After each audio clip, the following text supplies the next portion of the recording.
Hey guys, it's Iskamar here. So, since the announcement of the MMORPG Dark and Light, we've pretty much been kept in the dark. And now, after doing a little bit of digging, I want to bring some of that info from the dark and into the light. Terrible puns aside, I was doing some digging around some of the fairly recent Q&As, and I found some information on character progression mechanics that I think are very much worth discussing. And out of one of the fairly recent Q&As, a particular exchange of info caught my eyes. Here's the question and answer. Dim asked, will there be a level/skill point cap, or can players progress infinitely? Can players learn skill in their specialization? HorseJoke responded, progression isn't infinite. However, players can actually learn every skill in the game once they reach the level cap. It'll take a really dedicated player to reach that point, but it's possible. So if this information is correct, players can eventually learn every skill in the game. Through the wording here, it seems heavily emphasized that this would take a fair amount of time. Now, I don't want to jump the gun and start immediately ripping this system to shreds, because we obviously haven't seen how character progression falls into place in the bigger picture. However, I do think it is perfectly fine to state that this particular type of gameplay system does slightly worry me. Here is my opinion, keyword opinion, on the mechanic. Dark and Light features a classless system. So the way you stand out from the rest is by specializing your character the way you see fit, and by building him different than those around you. If you can eventually learn every skill in the game, then how will you differ from the person next to you? This was a huge turnoff for me when examining Darkfall, and it was really one of the worst features of Black Desert Online in my opinion. BDO had a combat system that I found very fun and engaging.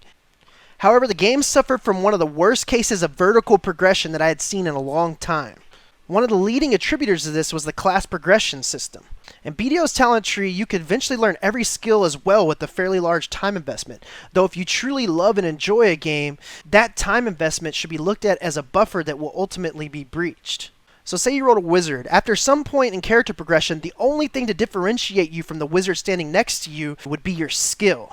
While this might be fun in a fighting game, one of the major reasons I play RPGs, and MMORPGs in particular, is to build a character according to the limitations of the systems in play and my imagination. Now let's think of this in the context of DNL. If DNL has no classes, then this could lead to even more stagnant gameplay than what was found in BDO. Why build an incredibly large and deep world with a supposed rich sandbox experience if one of the major attractions, building your character, eventually stagnates the further and further you progress into the world? As I said before, I don't want to jump the guns on this, because the systems surrounding this could help alleviate some of the issues. Before delving further, let's go ahead and examine another question. Croy asked, previously you've said something that gave us an idea that you expect respecs to be quite rare/uncommon. Is that the starting position for feedback?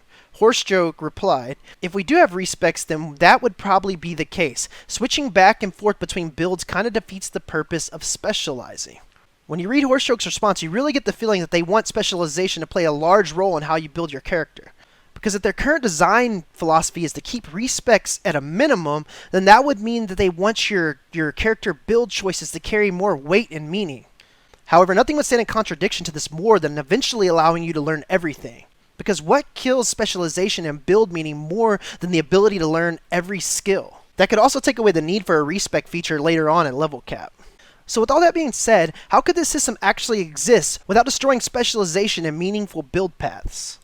Well, to repeat myself once again, this answer only provides one piece of the puzzle, and the other pieces could provide a better picture. For example, one mechanic that already mitigates this is limited skill slots. If you limit the amount of skills you can use at once, then it itself already forces some specialization at a given moment in play. Another system that could save this is limited skill amplification and augmentation. If you spend points in skill trees to learn skills, there could also be a separate finite pool of points used to either amplify skills statistically, or even choose a finite amount of skills to either morph or augment. Last, another gameplay element that hasn't been discussed in great detail that could possibly save character specialization is gear. How will gear work in DNL? Will it only provide vertical progression with pure stat increases? Will there only be a small pool of generic gear sets that don't offer much in the way of variation? Or will gear have many different mixtures of stats, and the stats themselves play a larger role in the scaling of specific abilities and the effectiveness of playstyles? Also, will gear influence your character to a larger degree with unique actives, passives, and set bonuses?